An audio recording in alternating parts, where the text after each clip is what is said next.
ఓం మహాగణాధిపతయే నమః. ఓం గురుభ్యో నమః. ఓం శ్రీమాత్రే నమః. పరమేశ్వర స్వరూపమైనటువంటి జ్యోతిష, వాస్తు మరియు ఇతర అనేకమైనటువంటి శాస్త్రములను మనకు అందించినటువంటి మహర్షులకి నమస్కారం. హయగ్రీవ హయగ్రీవ హయగ్రీవేతి యో వధేత్ తస్య నిస్సరతే వాణి జహ్నుకన్యా ప్రవాహవత్. అరుణాం కరుణాతరంగితాక్షీం ధృతపాశాంకుశపుష్పబాణచాపాం అనిమాదిభిరావృతాం మయూకైః అహమిత్యేవ విభావయే భవానీం. శ్రీమాత్రే నమః. ప్రేక్షకులకి ఆ లలితాంబిక అమ్మవారి యొక్క అనుగ్రహం పరిపూర్ణంగా కలగాలని మనస్ఫూర్తిగా కోరుకుంటూ, ఇక్కడ మీకు ఈ వారం జూన్ 16వ తేదీ నుంచి 22వ తేదీ వరకు ఉన్నటువంటి ఫలితాలు ఏ విధంగా ఉన్నాయి, అదేవిధంగా ఈ యొక్క చక్రంలో ఈ 22వ తేదీ నుంచి 16 నుంచి 22వ తేదీ వరకు ఉన్నటువంటి గ్రహస్థితి కనుక చూసుకున్నట్లయితే, శని కుంభరాశిలోనే సంచరిస్తుంటాడు.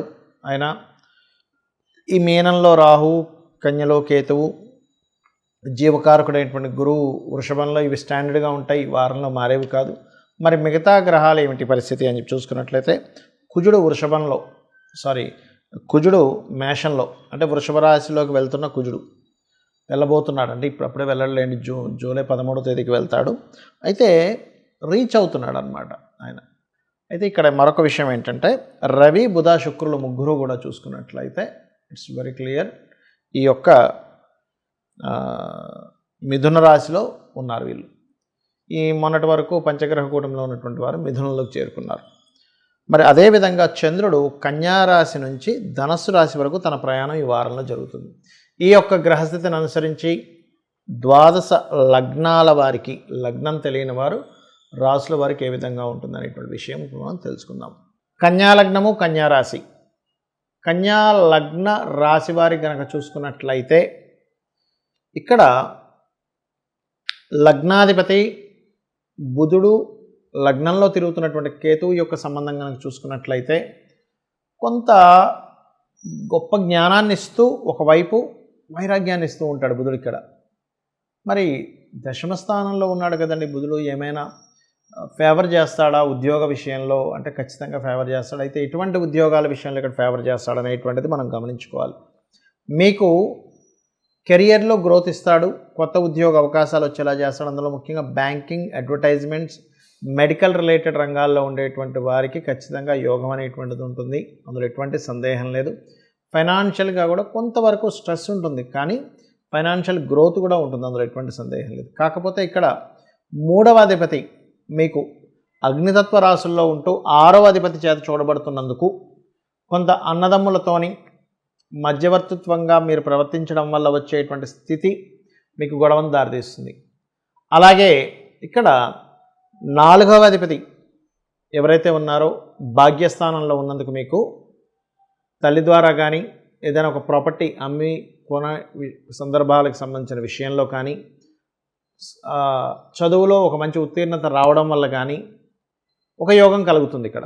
కాకపోతే ఇది ఎప్పుడు మీకు పరిపూర్ణమైన రిజల్ట్ ఇస్తుంది అంటే, శుక్రరాశుల్లో గురువు ఉన్నప్పటికీ ఆ శుక్రుడు రవి చేత కంబస్ట్ అయి ఉన్నాడు కాబట్టి, మీరు ఎంత సూర్య నమస్కారాలు సూర్య భగవానుడికి సంబంధించి చేస్తూ ఉంటారో మీకు అంత యోగ్యత అనేటువంటిది ఏర్పడుతుంది. అయితే ఇక్కడ 6లో శని, మీరు ఏదైతే కర్మ చేస్తారో ఆ కర్మకు తగ్గ ఫలితం మాత్రం వస్తుంది. దీనికి చిన్న ఉదాహరణ చూడండి, అంటే సమయం వచ్చింది కాబట్టి చెప్తున్నాను. కన్యాలగ్నం వారికి మనం మొన్న రిజల్ట్స్లో చూసినట్లయితే జగన్ గారిది కూడా కన్యాలగ్నం. 6లో శని ఉన్నాడు. ఎప్పటి నుంచి చెప్తున్నా, 6లో శని ఉన్నప్పుడు మనం ఎంత కర్మ చేస్తాం అంత ఫలితం అని. ఆయన ఎవరెవరికైతే ఈ వాలంటీర్లు కానీ కొంతమందికి ఎంతమందికి అయితే అతను చేశాడో ఆ 40% సీట్ అలాగే వచ్చేసింది. ఇంకా అంతకు మించి రాలేదు, అంత తగ్గించి రాలేదు. గమనించండి, అది అలాగే ఉంది అని ఆయన స్టేట్మెంట్ గురించి. నా 40% సీట్ అక్కడే ఉన్నాయని, బికాజ్ ఆఫ్ సాటర్న్ 6th హౌస్లో. అంటే ఇక్కడ నేను ఏదో ఉదాహరణ ఈ జాతకం గురించి చెప్పాను కాదు, ఎప్పుడైనా గుర్తుపెట్టుకోండి, 6th హౌస్ సాటర్న్ కర్మకారకుడు. మీరు ఎంత కర్మ పర్ఫెక్ట్ చేస్తారు అది మాత్రం ఎక్కడ తగ్గినవాడు. అందుకే నేను చెప్పేది ఒకటే, మీరు వీలైనంత మట్టుకు అధిక కర్మ చేయాలి. శ్రీకృష్ణ పరమాత్మ చెప్తాడు మనకి భగవద్గీతలో, నేను ఏ కర్మ చేయాల్సిన అవసరం లేదు, కానీ నేను కూడా చేస్తున్నాను కర్మ అంటాడు. కాబట్టి కర్మ ఈజ్ మోస్ట్ ఇంపార్టెంట్, రైట్.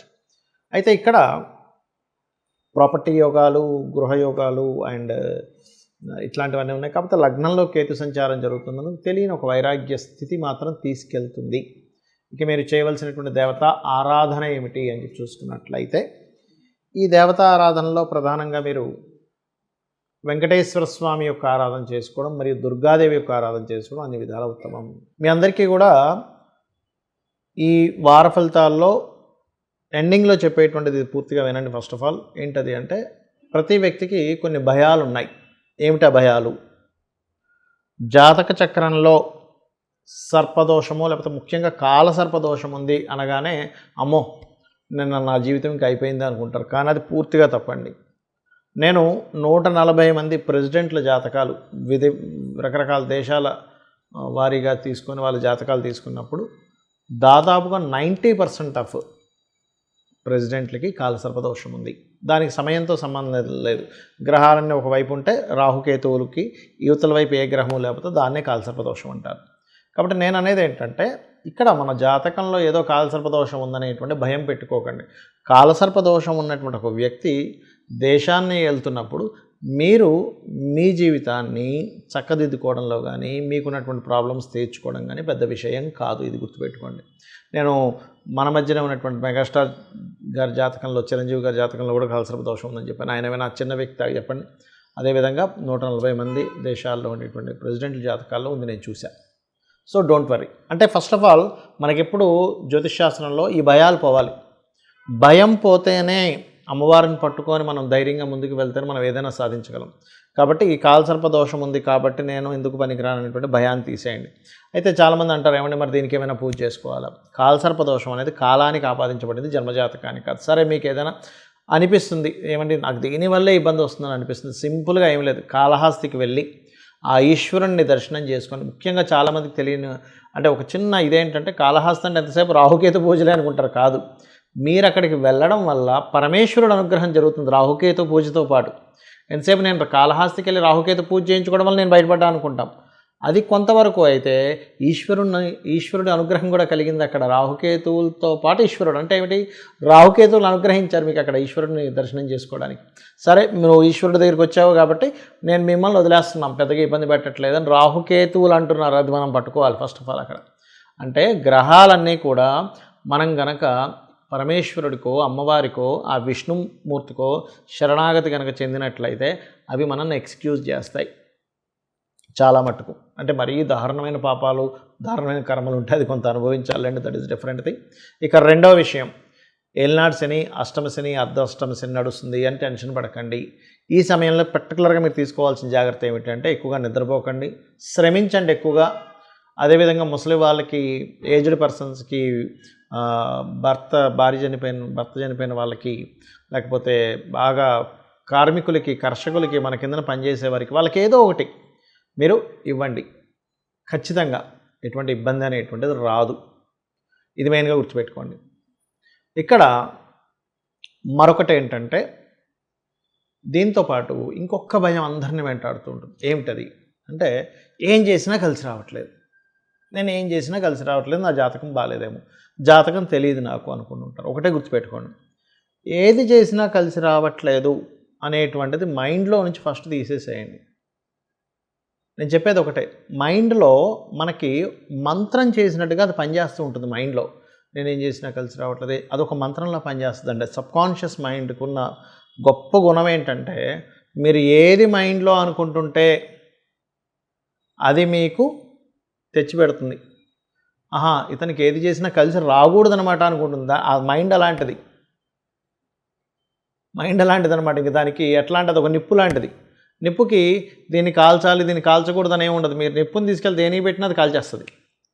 ఆఖరికి వేద గ్రంథాలను పెట్టినా కాల్చేస్తుంది, ఇంకొక పెంట కుప్పను పెట్టినా కాల్చేస్తుంది నిప్పు. ఇది వేదం కదా, కాల్చకూడదనే ఉండదు నిప్పుకి. ఎందుకు? నిప్పుకున్న లక్షణం అది. మీరు వినే ఉంటారు, మనకి అనేకమైనటువంటి శాస్త్రాలని 6 నెలల పాటు తగలబెట్టారట. అవన్నీ శాస్త్రాలు కదా, నిప్పు తగలబెట్టకుండా ఉండలేదు. వీడు మంచోడు కదా, వీడికి కాలకూడదు, వీడు మంచివాడు కాదు కదా, వీడికి కాలాలి అనేది ఏముండదండి నిప్పుకి. మన మైండ్ సెట్ ఏదైతే ఉందో, మన సబ్కాన్షియస్ మైండ్ ఏదైతే ఉందో, దట్ ఈజ్ ఒక దాని ధర్మం అది చేసుకుంటూ వెళ్ళిపోతుంది. దాని ధర్మం ఏంటంటే, మీరు ఏది సబ్కాన్షియస్ మైండ్లో అనుకుంటుంటారో దాన్ని చెప్పడమే దాని పని. అంటే నేను మీకు నిప్పు ఉదాహరణ ఎందుకు ఇచ్చానంటే, మంచివాడు వేలు పెట్టినా మూర్ఖుడు వేలు పెట్టినా అది కాలుతుంది. అయితే ఇక్కడ మంచివాడికి కూడా కాలకుండా ఉండాలి అంటే ఇక్కడ మీకు ఒక చిన్న ఎగ్జాంపుల్ చెప్తాను చూడండి. ఆంజనేయ స్వామి లంకను తగలబెట్టినప్పుడు ఆంజనేయ స్వామి యొక్క తోకకి నిప్పు పెట్టారని చెప్పి తెలిసింది. అప్పుడు ఏం చేసింది? అమ్మవారు ప్రార్థించింది. అంటే ఏంటి? అమ్మవారి యొక్క అనుగ్రహం ఉంటే నిప్పు కూడా మనకు కాలదు. ఇది మనం అర్థం చేసుకోవాల్సిన విషయం. అమ్మవారి అనుగ్రహం ఉంటే నిప్పు కాలదు. ఇది బాగా అర్థం చేసుకోండి.